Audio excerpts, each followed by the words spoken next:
So today we will continue talking about files, systems, data storage. So this lecture is consisting of two parts. The first part, I'd like to tell you something about hardware, so write and file systems. And then I'd like to tell something about how to read and write files in C++. Okay.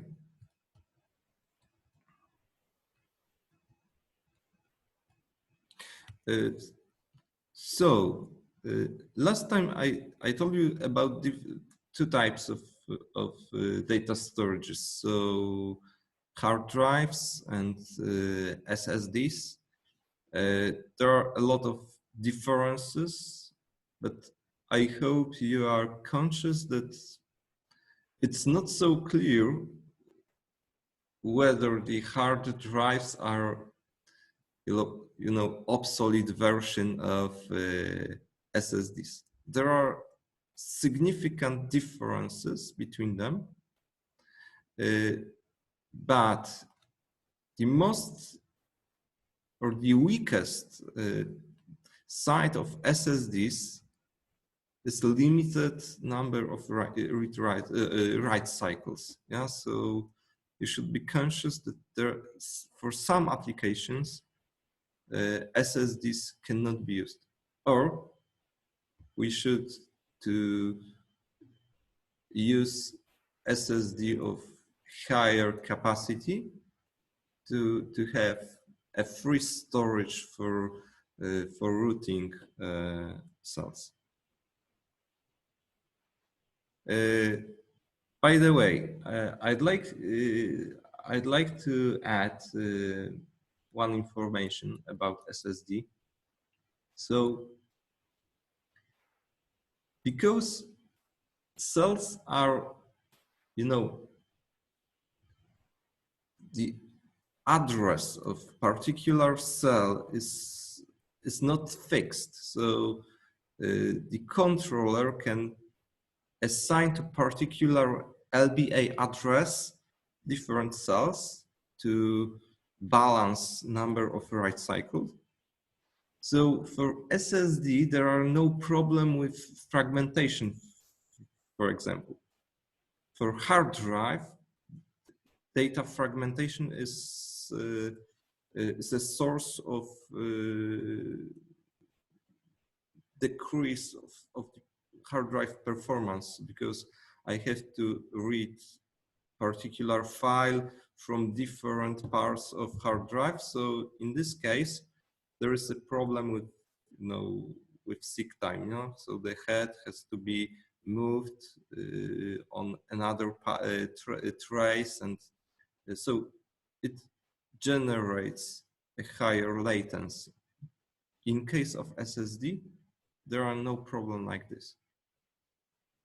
The second feature, which is related to cell routing, is the way how SSD executes delete.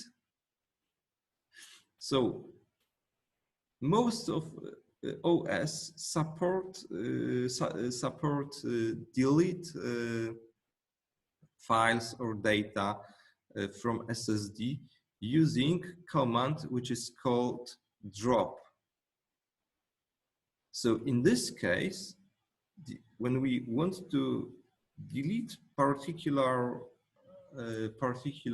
cluster or particular sector from SSD, the OS sends to drive controller command drop, and in this case it generates a release of particular cell. So in this case, the address, LBA address, is also released. So it is no longer attached to this cell. So what may happen? Okay, we lost this data. in case of hard drive, because this sector address is fixed, so we can't change it. If we delete particular file, it only consists on marking particular sector as free, but nothing is deleted. So sometimes you can hear that, okay, the computer was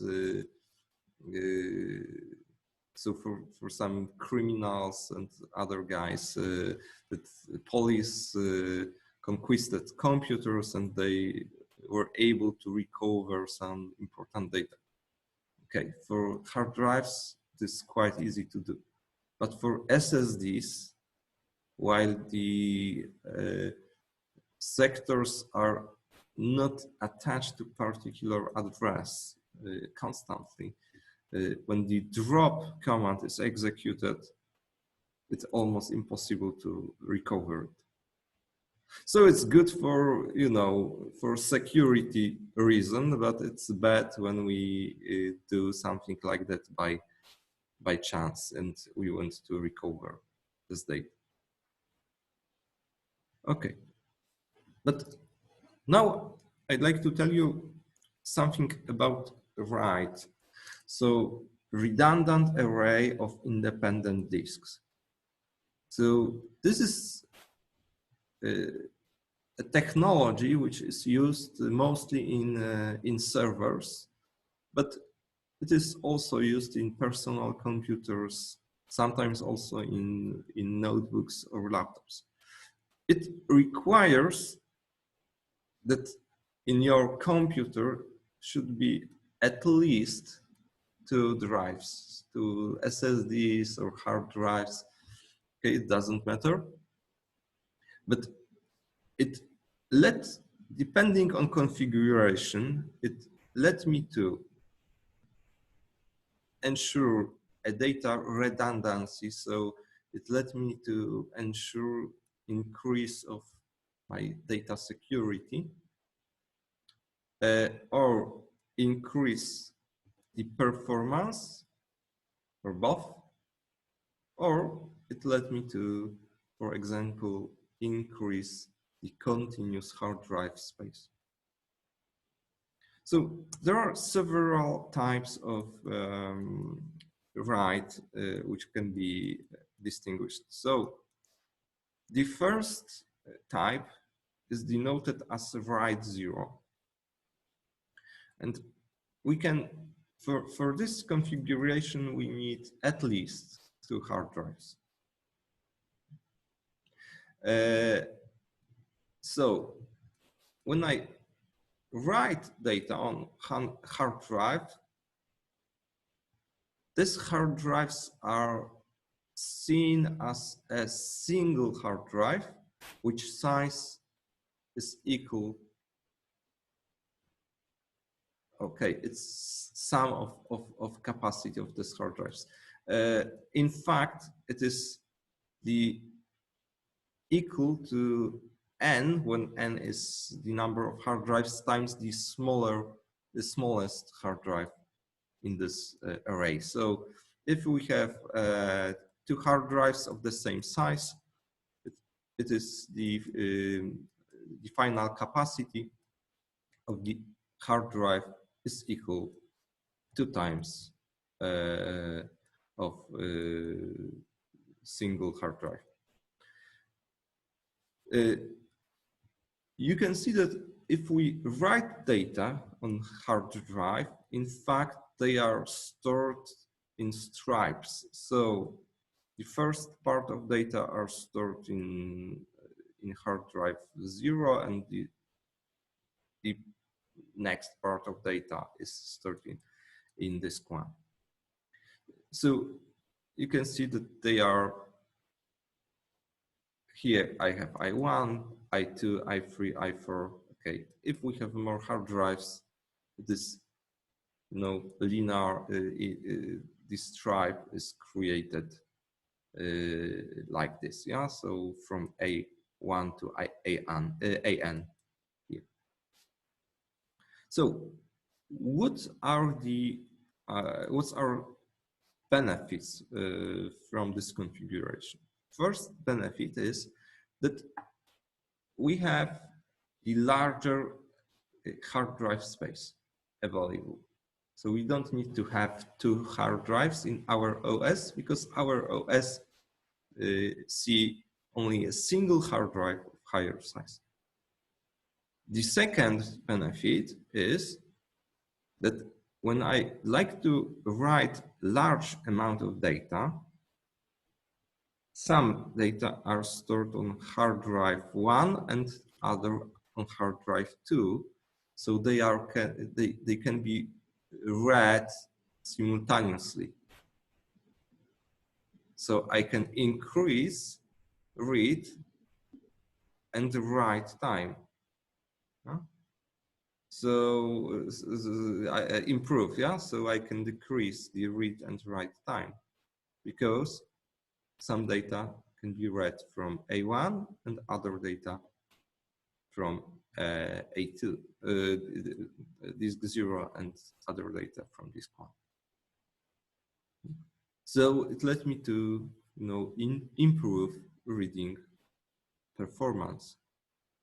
But there is a single, maybe not problem, but limitation. So the smallest amount of data which can be read or write on hard drive is equal to size of single sector. So now it's 4 kilobytes. So here, if I want to get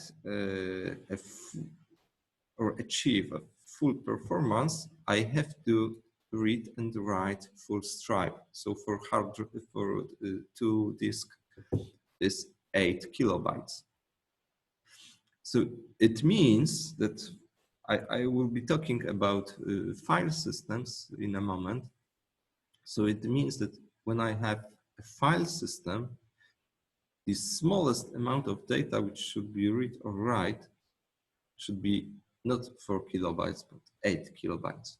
So in this case, the performance or benefits can be observed every time. Otherwise, we will see benefit only when you read or write large files. But of course, there are also certain drawbacks of this configuration. So try to imagine that one of these hard drives is broken. So are we able to restore data from the system? So are we able, for example, because so in this example, every second sector is broken. So you have your file, which is, only partially available. So every second sector is not accessible. So if the problem occurs for write 0, okay, almost nothing can be recovered. So this is a huge problem for this configuration. Okay, on the other hand, we have write 1. So we can see that the configuration seems to be similar to write 0, besides the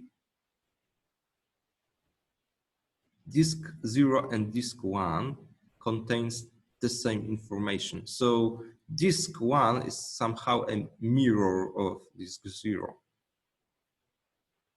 So I don't have stripes here, but everything which is written on disk 1 is also written on disk 0.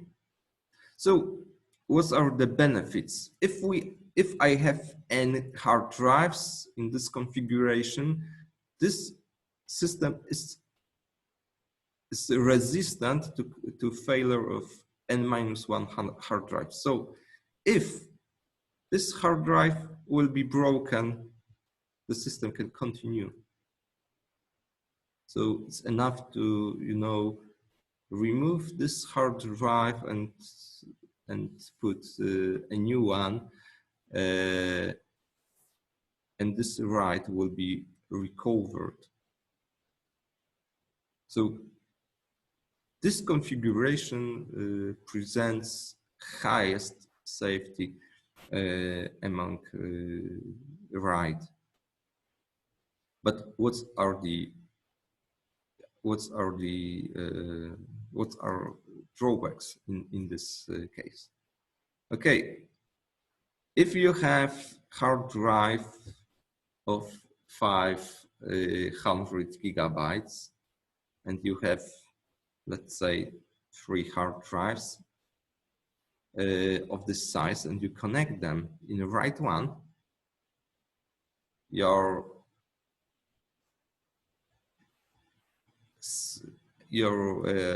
hard drive or write hard drive has only 500 gigabytes. Even if you sum them up, you have 1.5 of terabytes. So you lost, in some sense, you lost space. You lost space, but okay, because on every hard drive you have copy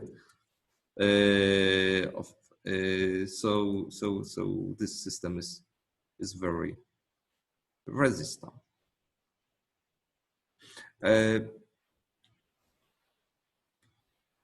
The second drawback, but benefit, is that if you read data, you can read this data simultaneously.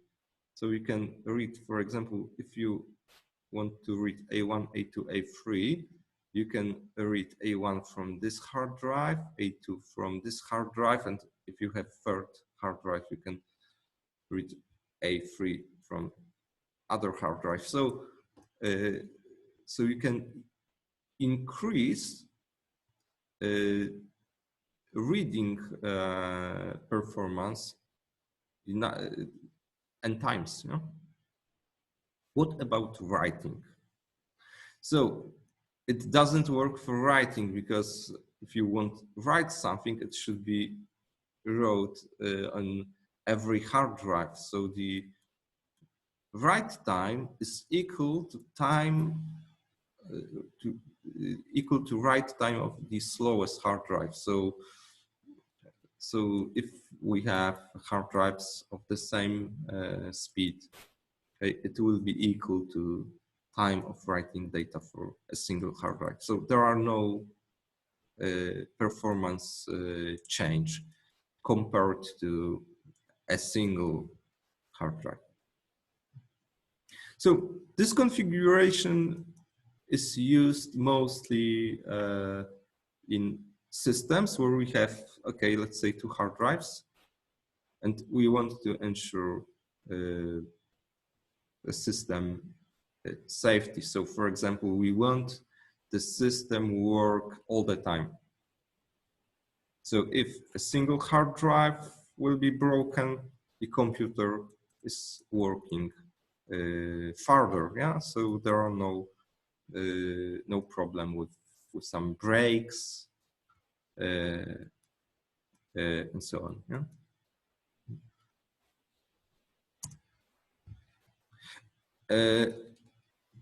But in servers, when we can connect more than 2 hard drives, the better configuration is used.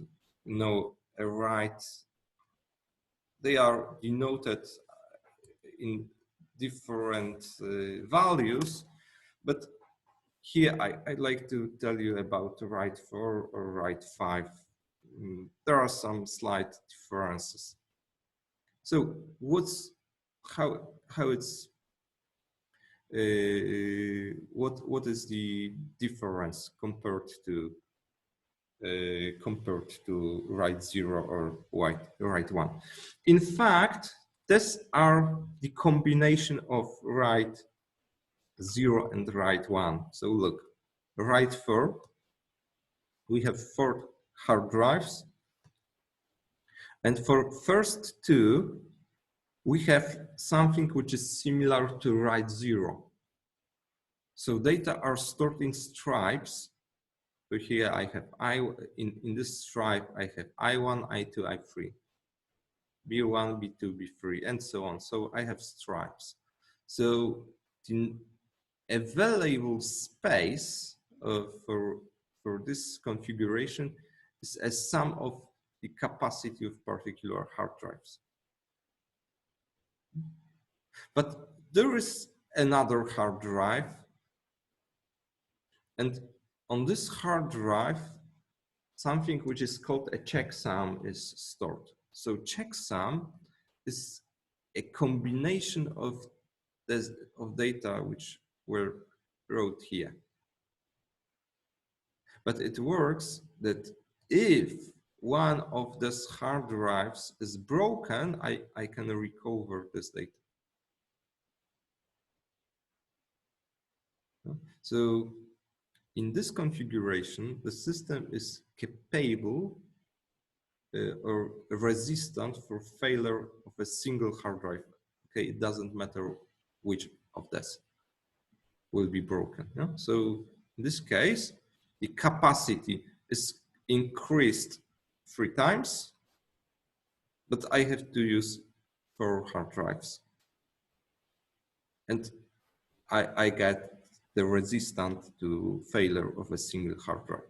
So you can see that it's somehow trade-off between increasing the continuous space and security.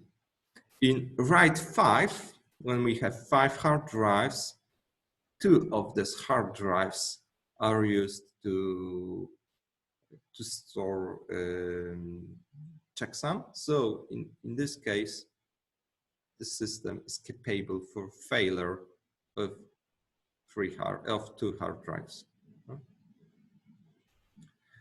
Okay, in this configuration, we can get also increase of read and write speed. So, okay, in case of reading, it's obvious, yeah, because I can read data from a single stripe from each of these hard drives. In case of write, the performance increase is not so significant because this data has to be calculated, so checksum has to be calculated, but it is done by hardware system, so there is a special dedicated controller. Writing data is faster than writing data on a single hard drive.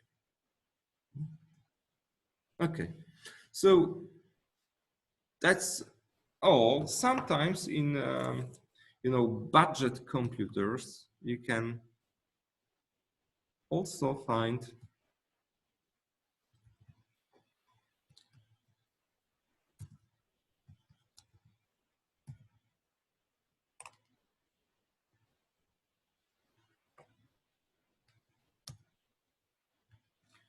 okay.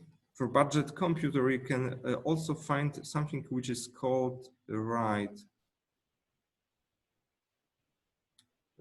10. Okay, it's not in fact write 10, but because it's write 0, 1, 1, 0 or 0, 1. So this is the write 0 or write 1, 0 is a combination of two of write 1 and write 0. So in this case, I have write the hard drives, so at least 4 hard drives, which are connected in write 0. So here I have write 0, and these hard drives are combined in RAID 1. Yeah. So in this case, I need 4 hard drives, and this system is resistant for failure of 2 hard drives. So, okay, my fault here. Here is this configuration is called as RAID 01, but RAID 10, which is, which should be used here, looks like this. So here I have RAID 1, and here I have another RAID 1 configuration, and these hard drives are combined in RAID 0. So RAID 10 is capable or resistant for 2 hard drive failure, but sometimes, okay, if these 2 will be broken, okay, it is not resistant. So it is resistant for single disk failure, but sometimes in some cases up to 2 disk failure. Here, this configuration is more resistant, so it's better to use it. But for budget main boards, RAID 5 or RAID 4 are not available. Okay. So now I'd like to tell you something about logical structure of disk.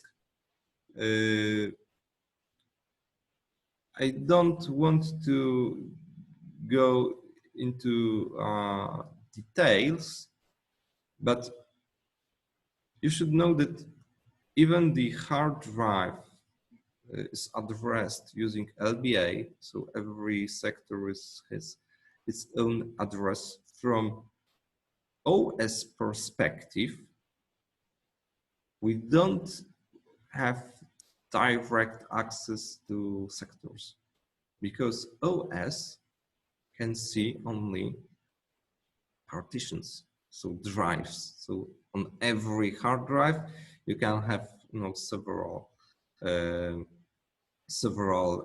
drive, and this is called a logical structure of disk.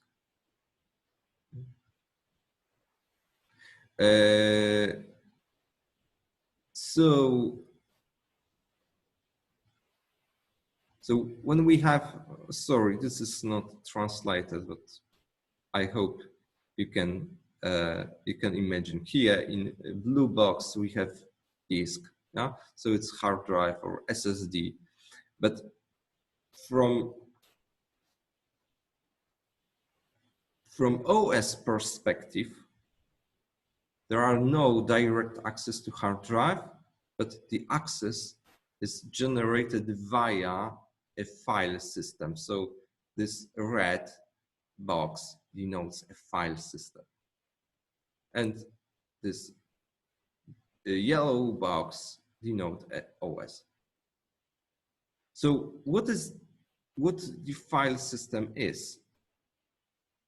So the file system is the higher level of data storage. So in this case, data are grouped in a logical form. So I have folders, I have files, I have access right control. So directly I can see that there are some sectors, yeah, because I can create file of size 1 GB. And of course, on hard drive, it has to be, redistributed over many sectors. Yeah? But from my perspective, it's a continuous set of data. What else? In case of file system, the smallest amount of data which can be read and write is called a cluster. So the cluster consists of single sector or several sectors. So it can be configured when you create a file system. So if, for example, if we have write, it is, you know, logical that we should create clusters which size is equal to stripe size, because in this case we can get the speed improvement. But the cluster is the smallest amount of data which can be allocated for particular file. So if I have cluster of 8 kilobytes and I have file which takes, let's say, 100 bytes, it occupies a full cluster. So there are no way to put there another file. So you should remember this. Okay, so every file system provides a fundamental routines. Yeah, the presentations from hardware are available for you. Okay,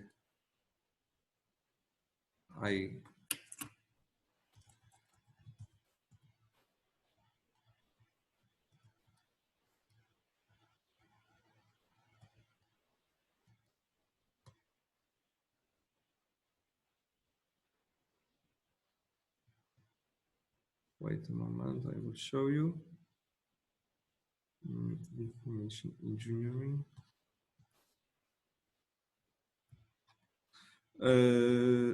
So here you have a lecture handouts, and there are lectures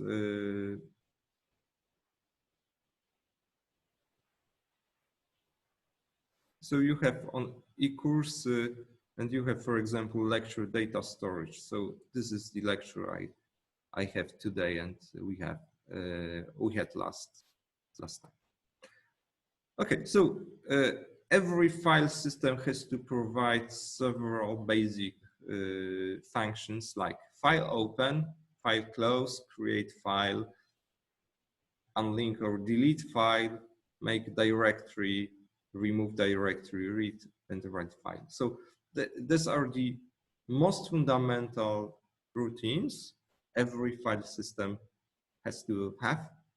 But of course, some file system have more routines.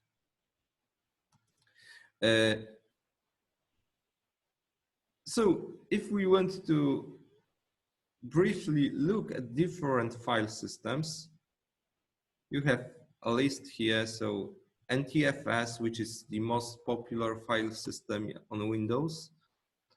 Also, there are different versions of FAT, which is quite popular for mobile devices and for example, for pen drives or memory cards, which you have in, let's say, cameras. There is also exFAT. I will tell several words about it. On Linux, we have the most popular is extension for file systems. So these are the disk-based file systems. So these are file systems which can be located on hard drives, flash drives, and so on.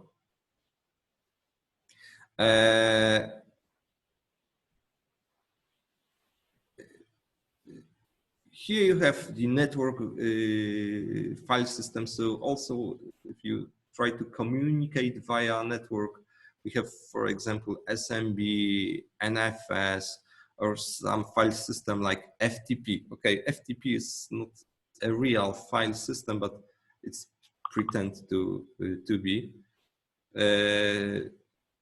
On Linux, we have also a virtual file system. So in file systems where, for example, hardware is mapped. So for example, here I have dev directory, and you can see here a lot of files, but in fact, every of this file correspond to hardware. So I can communicate with hardware. Okay, I will answer this question later. So every of this file, in fact, is not a file, but it is hardware. And when I read or write data to this file, the hardware module can share data with me. Yeah? So I can communicate on the same way I use for read and write data. What does it mean that FTPs pretend as file system? Yeah, okay. In fact, it is not file system because the data or files are somehow rendered. So FTP render files or structure and transforms it to file system, which the original file system, which is presented on server. Yeah? So in case of files, it's somehow an overlay, yeah, on a file system, which led me to get access to particular resources via network. Yeah? Okay.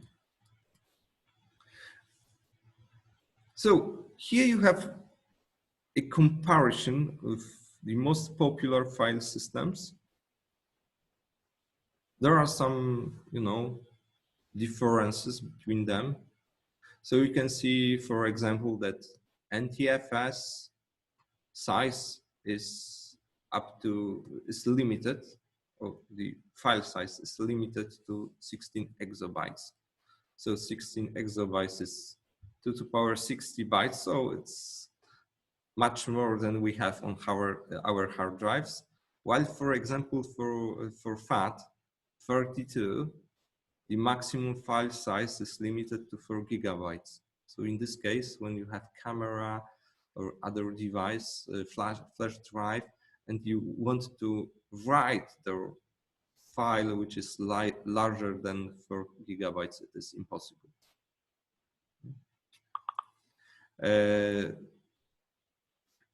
So the first is the difference in file or partition size. The second difference is something which is called metadata. So depending on file system, with every file we can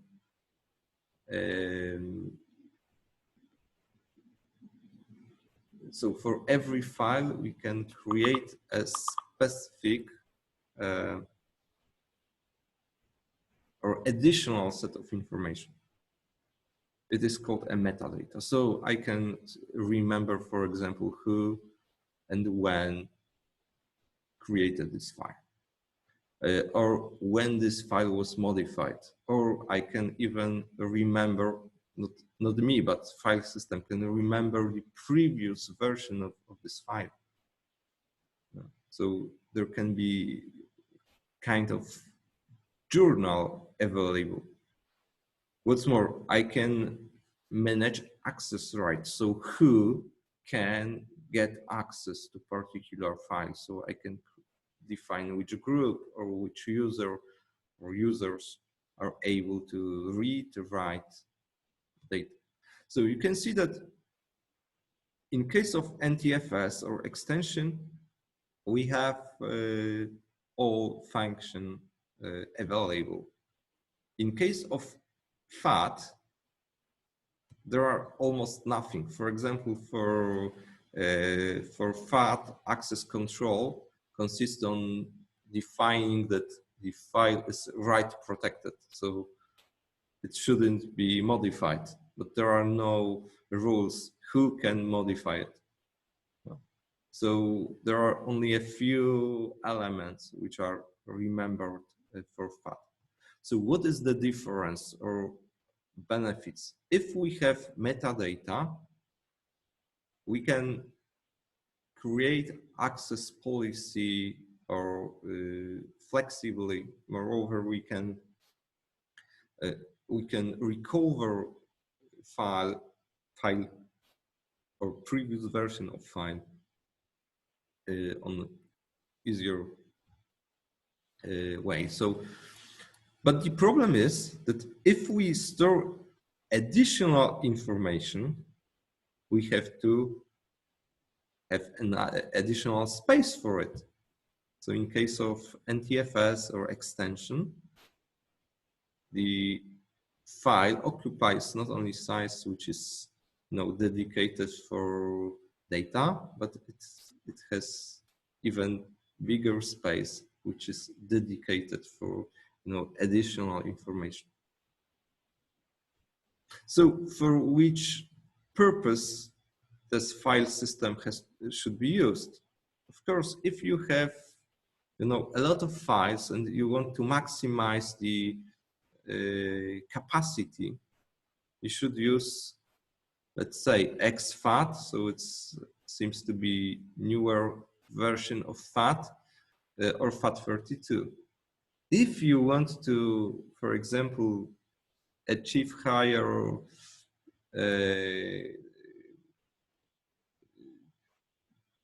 robustness for failure, it's better to use NTFS or extension. So for your OS system partition, the NTFS should be used, not FAT.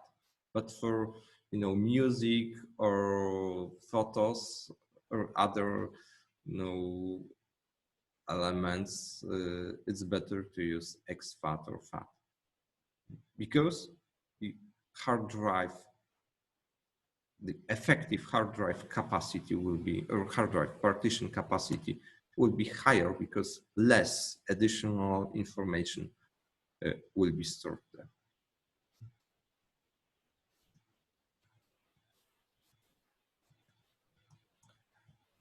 Okay, so I think that's all about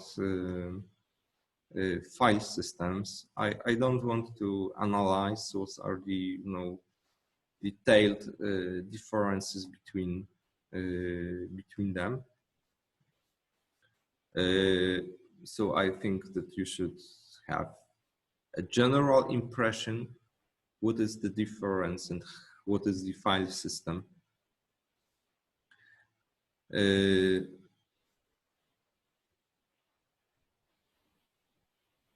Okay.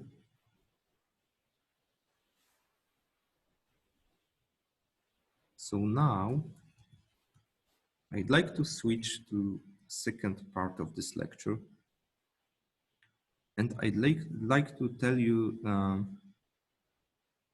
about about reading and writing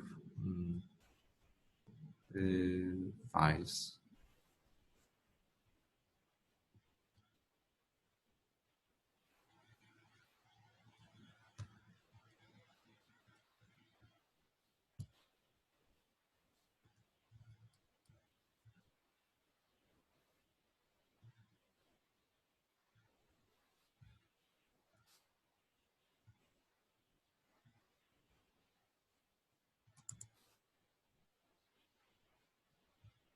Okay.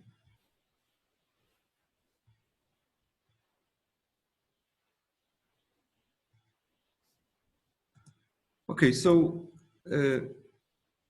first, I told you that the file is the feature of file system. So it's not a feature of hard drive, because on hard drive, every block of data is stored in a form of sector.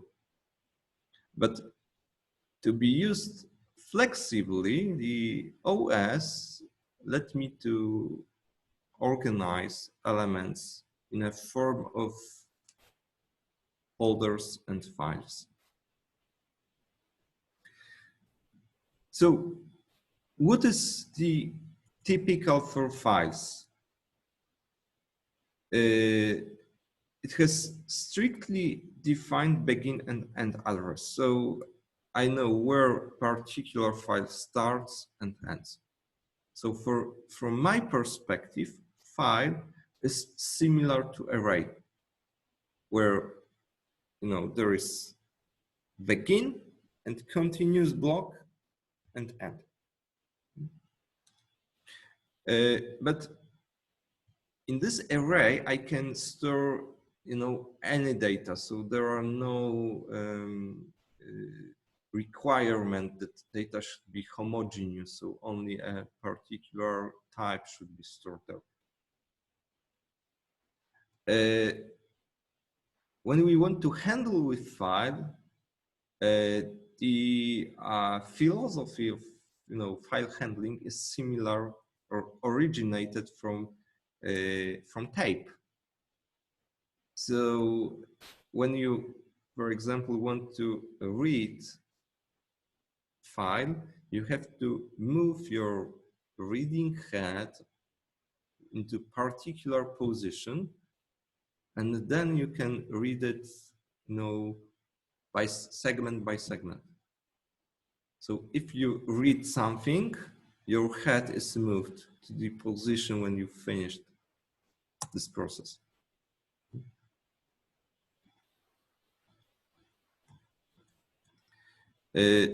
So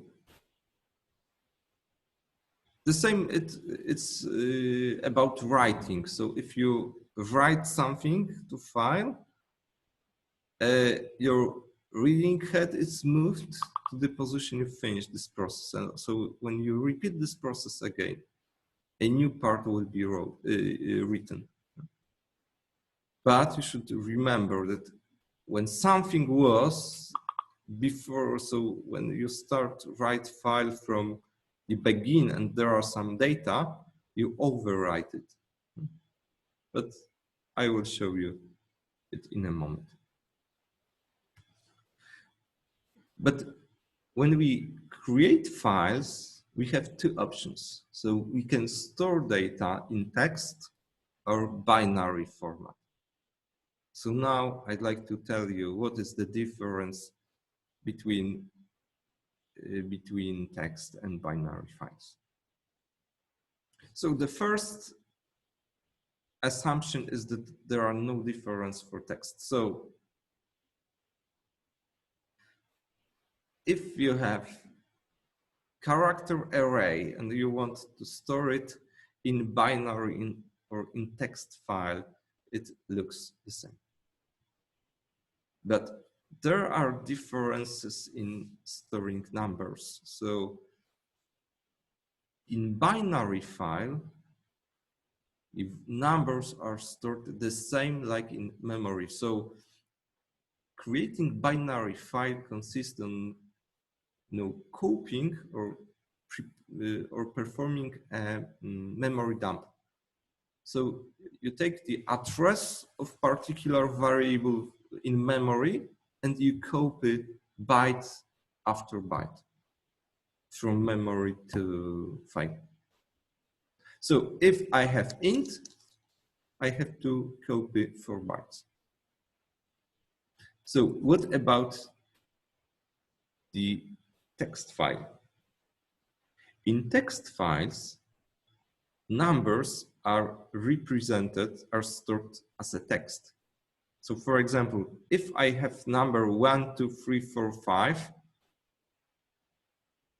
in my file, I have to allocate 5 bytes. So I have to write 1, 2, 3, 4, 5 as an ASCII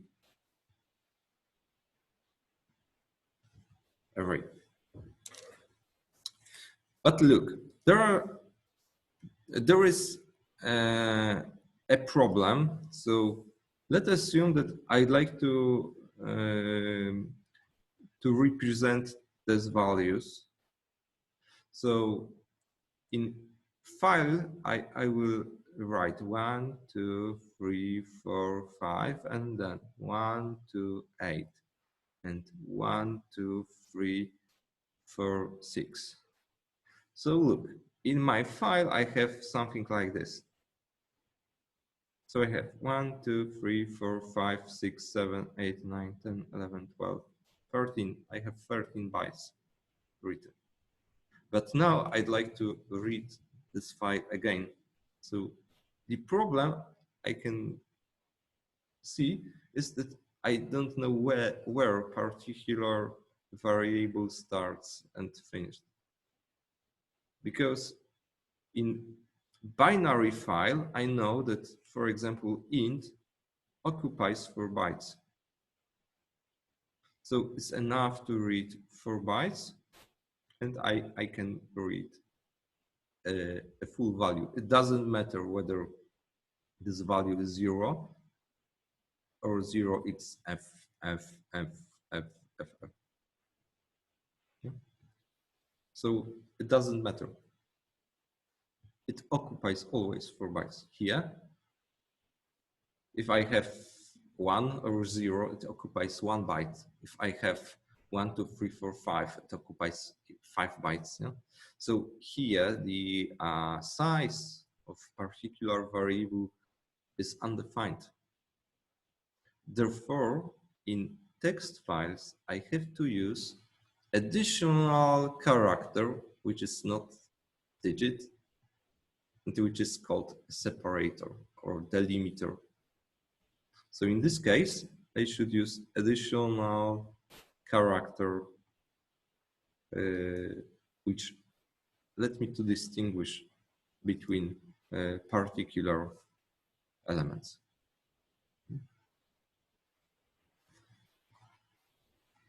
So look, how we can, recognize whether particular file is binary or not,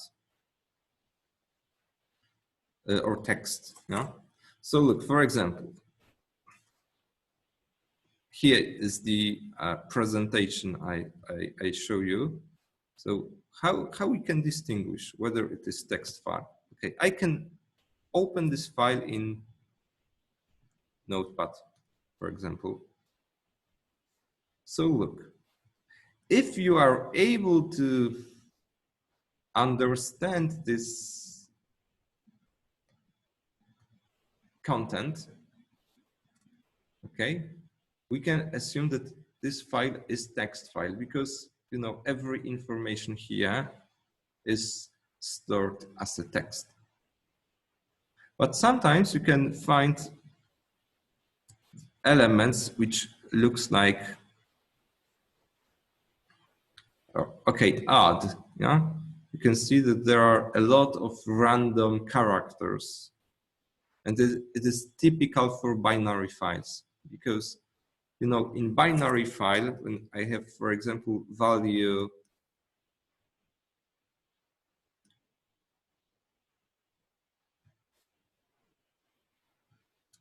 and I have value, let's say 1, you will see that I have 4 bytes. The first byte is 0, the second byte is 0, 0, 1.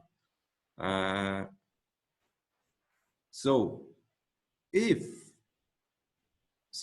when you open this file in Notepad, you will see the character which corresponds to zeros, and here the ASCII character which corresponds to 1. So the same with other values. So in this case, in fact, we don't have influence what will be the character here. So therefore, it makes an impression that they are random characters.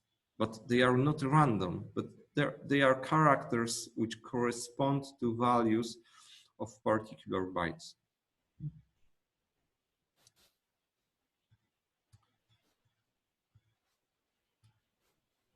Okay, the question is, which form of data representation is better in your opinion? So does the text files or binary files? What do you think?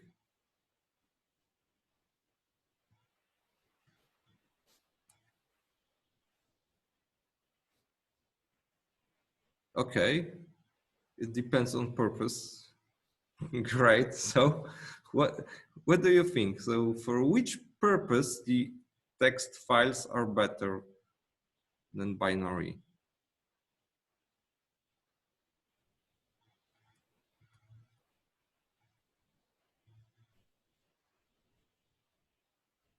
Okay. So for human readable, yeah. Okay. So text files let us to open the file in Notepad and okay, even modify it. Yeah. So I can edit it, change some values, and use it. Great. But do you think, what do you think? So what is the most common format or way of data storage? So text or binary?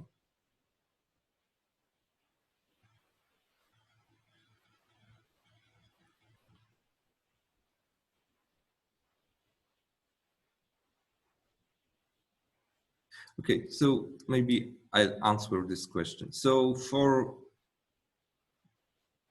binary files,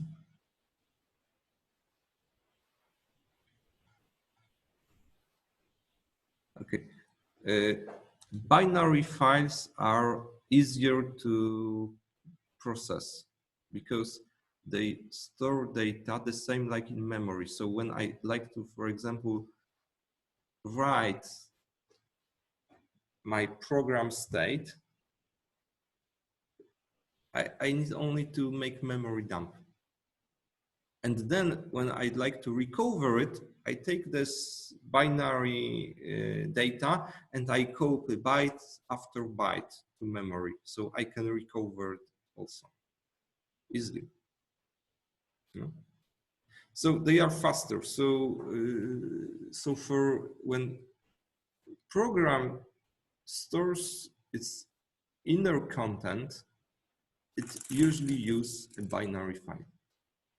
In text file, to read text file, I have to parse it. So I have to find delimiter, then I have to convert every character into value. But for example, here, to change character into value consists of taking the value of digit and then multiplying it by the position in decimals.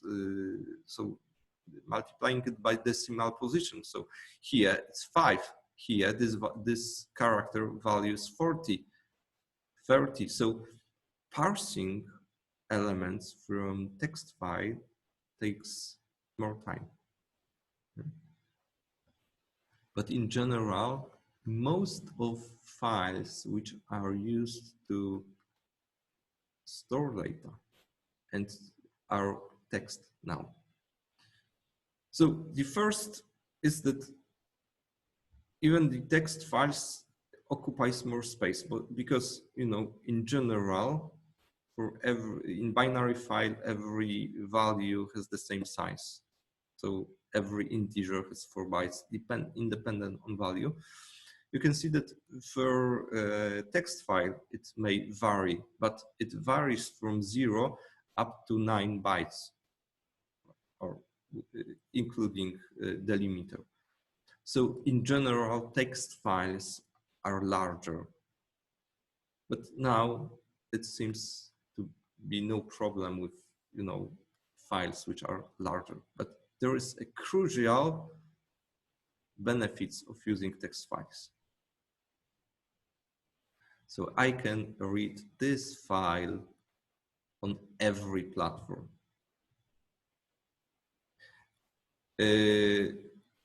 So in network application or in applications like, you know, cross-platform applications, text files are the most commonly used. Why? I told you, talking about data types, I told you something about endianness.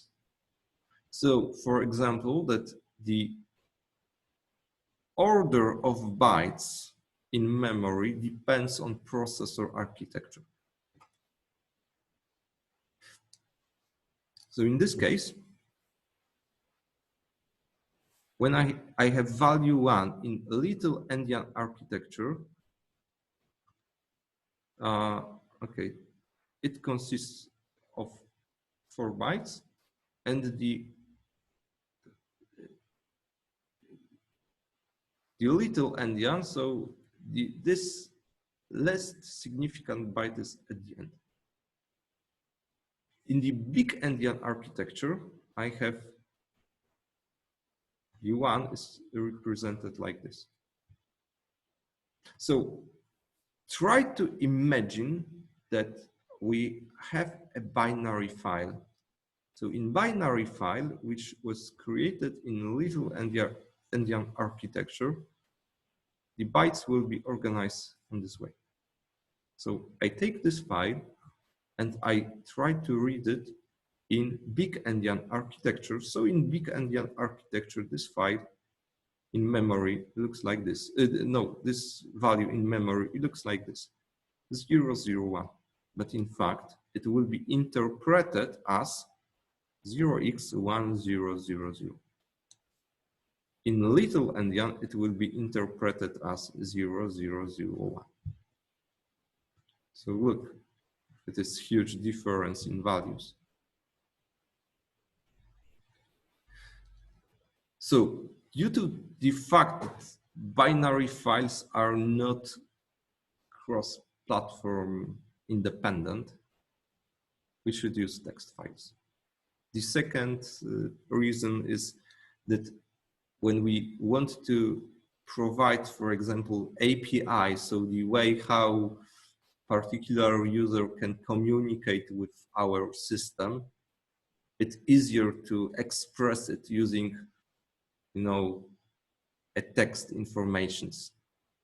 So therefore we have files like JSON, like XML, and other formats, which are commonly used to represent the values and to exchange values between different systems. It's easy to read, even using Notepad. It's easy to analyze it. Therefore, text files are commonly used as a config, as Mr. Mateusz said, but also to exchange data between different applications. But still, for storing inner data or temporary data of application, the binary files are used because, okay, they are more compact, it's faster to read and write data from it. Okay, so when we talk about file handling, we have to define the 3 steps which has to be performed. So the way how we can open file, read and write data, and close file. So for the step 1 and 3, so open and close file are the same, independent on the whether we use binary or text file. The difference relay in reading and writing. So for text file, we read data different than for binary file. I'd like to tell you how we can do it in C++. So I skip this section about C. So let's try to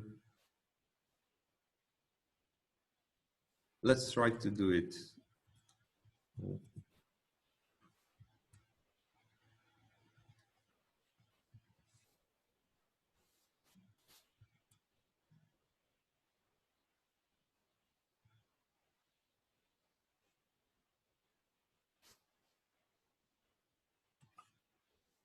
Okay, so I create a new project.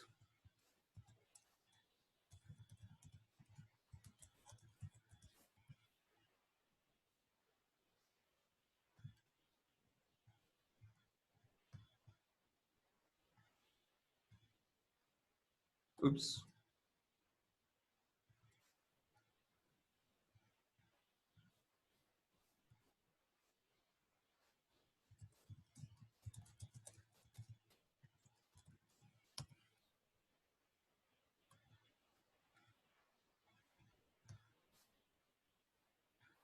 Okay. So first, let's assume that I have a structure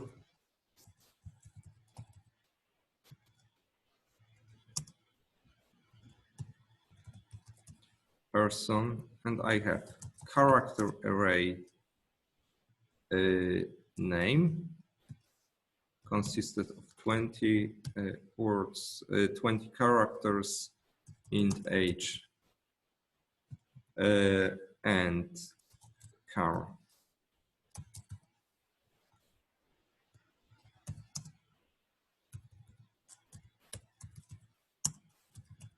gender.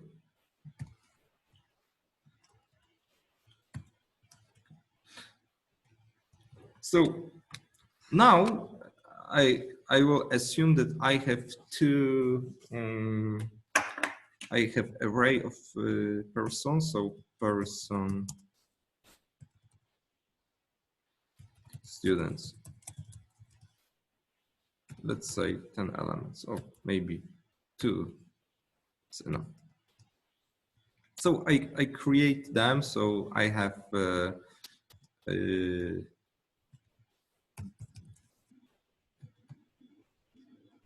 Piotr,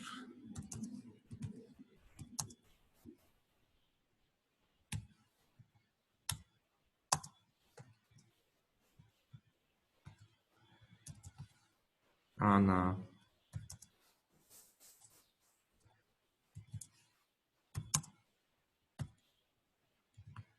okay, so I have two subjects in this set.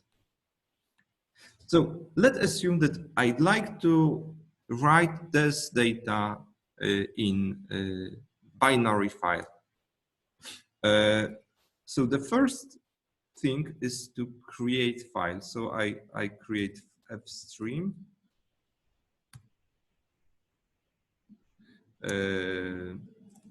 So I create file. Here I can provide the, maybe I will use all streams. So output stream, so it creates file which can be, write. Here I have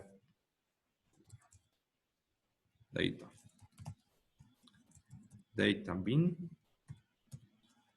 if str, here I need hash include fstream is open. And now, if the file was open, I can write data there. So I can do it str. I can do it the same like okay, binary. Sorry. So if I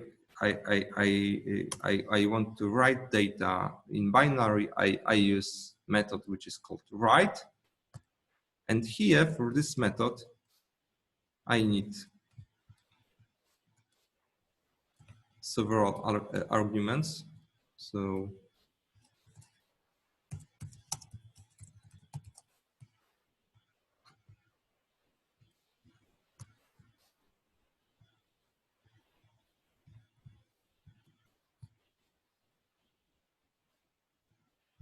okay, so here you have the information about write method. So I have to provide the address of the beginning and size. So it's enough to define the address. So students and size.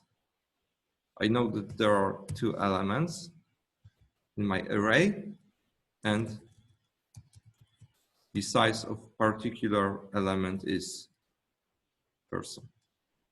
Okay.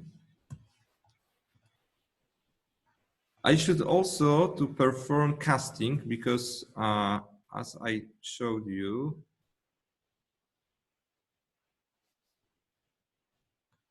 oops, not this one.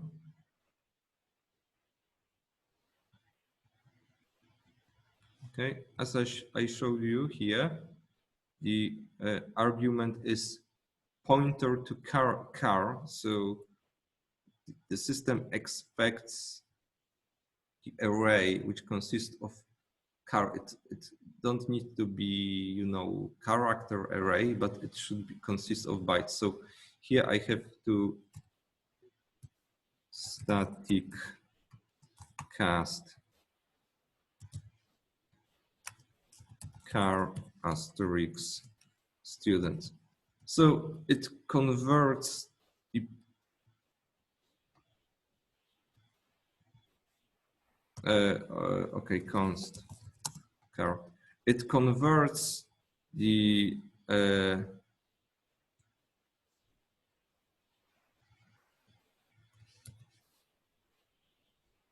static cast from person to characters. What?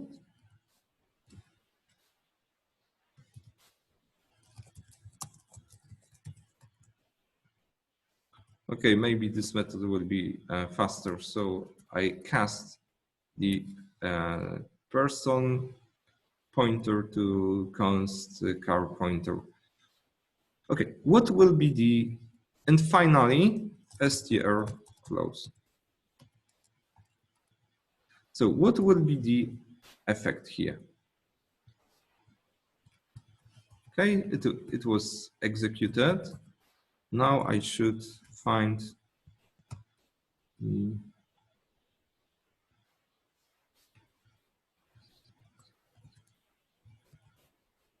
I have to find this file.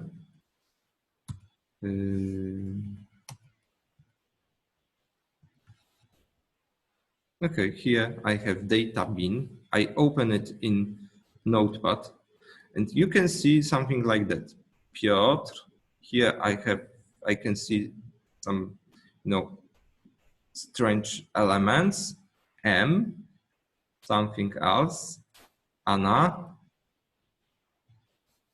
W. Okay, something else. I can look at this file using hex viewer. So here I can see the values of particular byte. So look, here I have 20.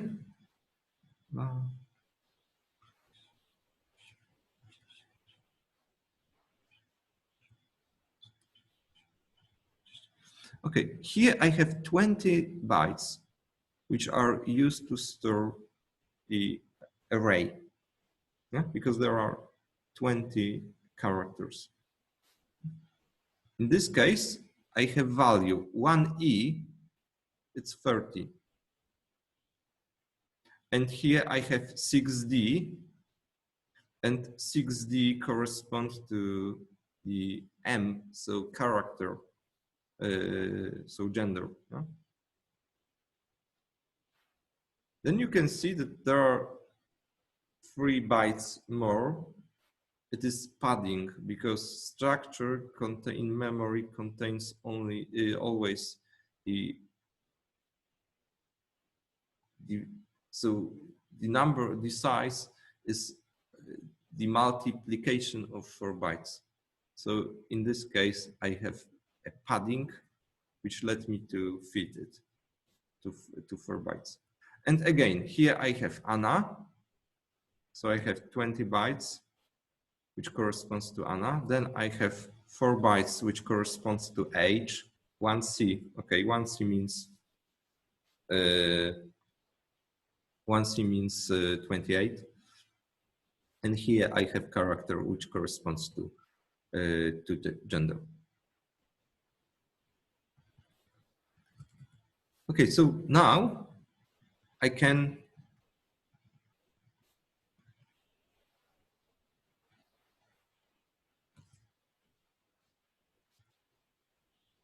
if I have the data bin file, I can try to read it.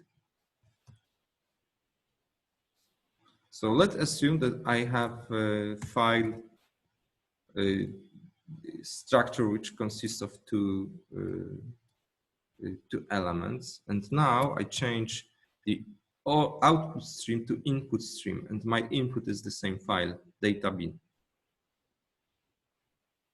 So now I'd like to read this data. So in this case, the argument is not const character, but character pointer. So I'd like to read data from file and write them to address, starting from address pointed by students, and size is 2 times of person. So finally,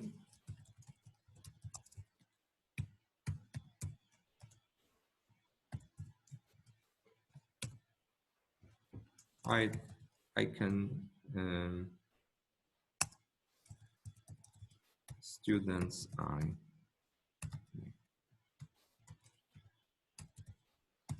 Okay, so finally I can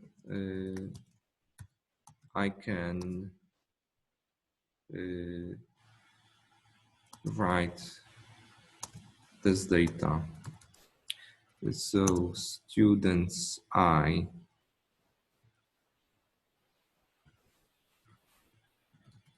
age and space and students I gender. Okay, so I will print it. Okay, so you can see that this data were read, so was read from file.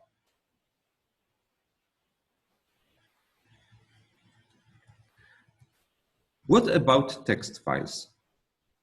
So let's assume that I take this data from binary file, and now I'd like to write them into text file. So it's super easy because look, writing to text file works the same like writing or printing on console. So look, I take this code and now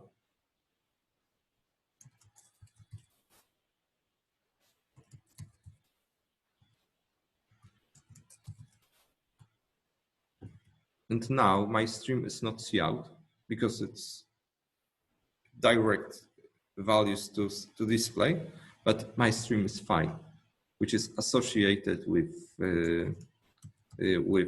data.txt. So when I run my code here, okay, it was generated, and then I switch to my directory. You can see that I have data.txt, and when I open it, you can see that in data in text file I have the same what I have on console.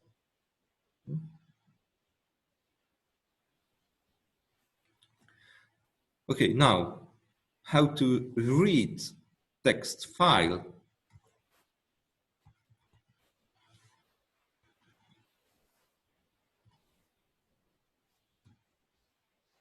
So if I want to read text file, I have to do something like this. So I use eStream. I verify whether file was open or not. And then, okay. First, let's assume that I know how many elements is here. Okay, so let's assume that it's R2. So in this case,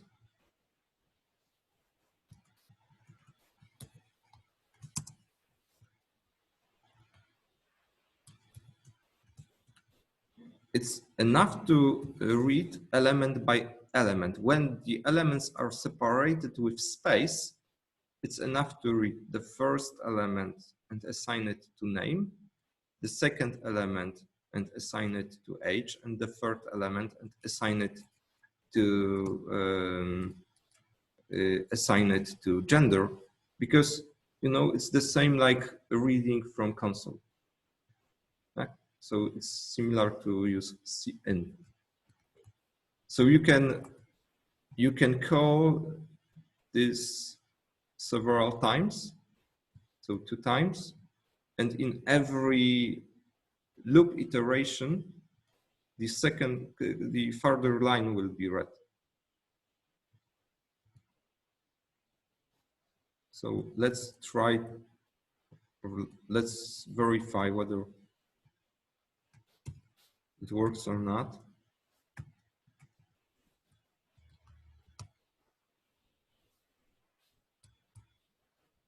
Okay, that's okay.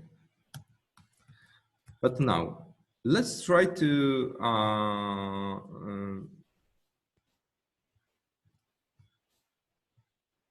okay, so now I'd like to modify my code and I'd like to insert, let's say,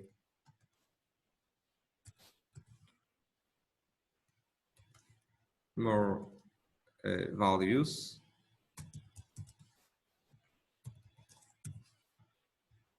Okay, doesn't matter. So let's assume that I don't know how many elements is here.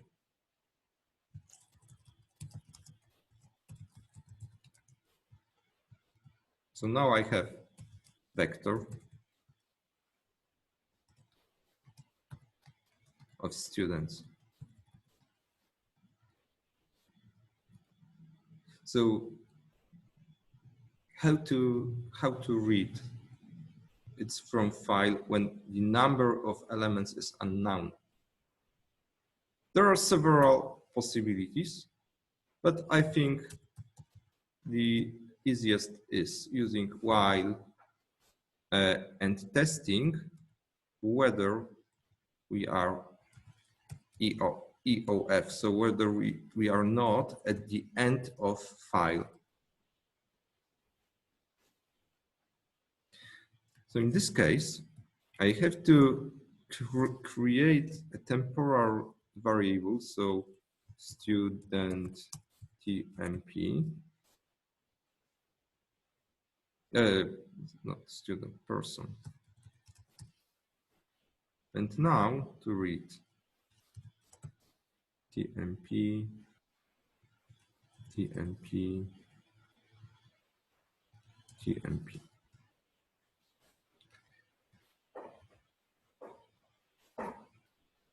And then when I read the first or the particular entry, I can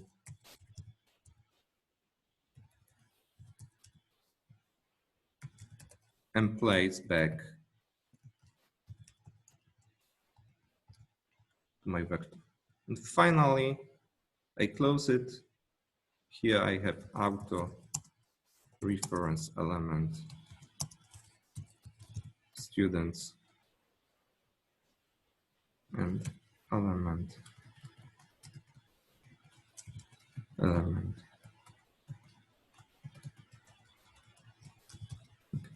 So let's run it. So look, I have Piotr, Anna, Joe, Venus, but Venus is double. Yeah. What is the reason for that?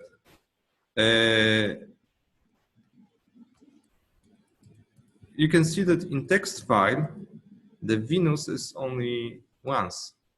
So the problem is that the end of file condition is met only if we try to read data from stream and there are no data. So look, in this case, when the last line was read, this loop was executed again. And then when the data, there was attempt to read data, nothing was read. So therefore this line was double. So in this case, I should verify if str text, str text good. So I should verify whether the reading process was succeeded. And only in this case, the element should be added. So look, now everything is okay.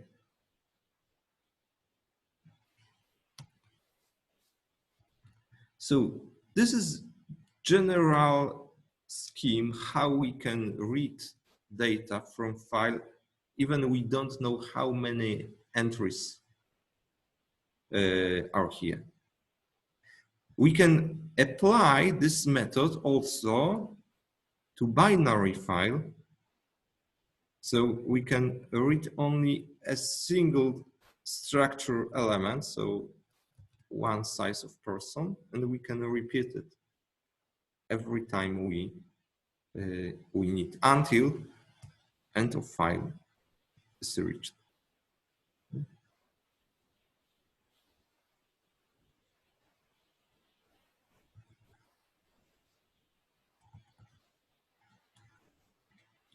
Okay.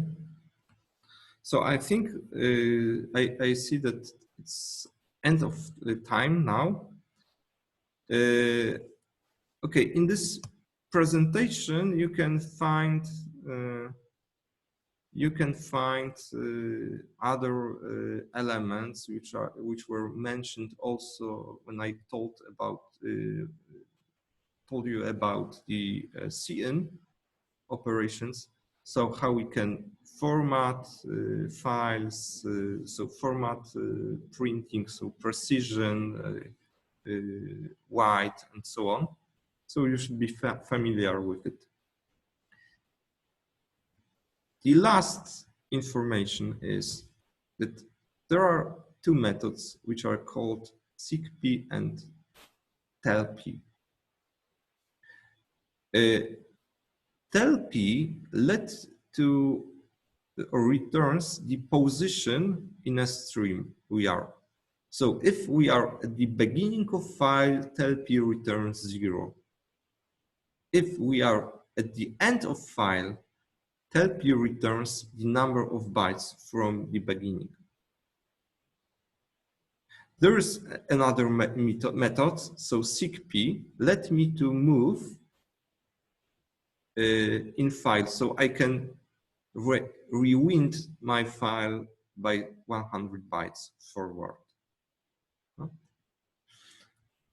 So seekp has additional attributes, which is IO as begin, car, or end. So it refers to position with respect to which the rewind process should be performed. So, for example, 100 begin, it moves from begin by 100 bytes.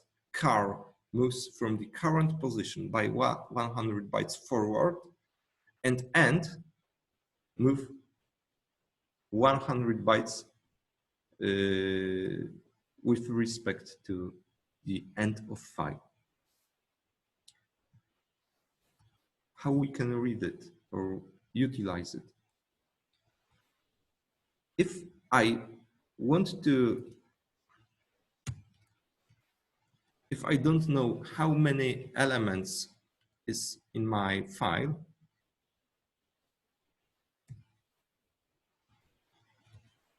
I can do something like this. So str seek p 0 with respect to iOS and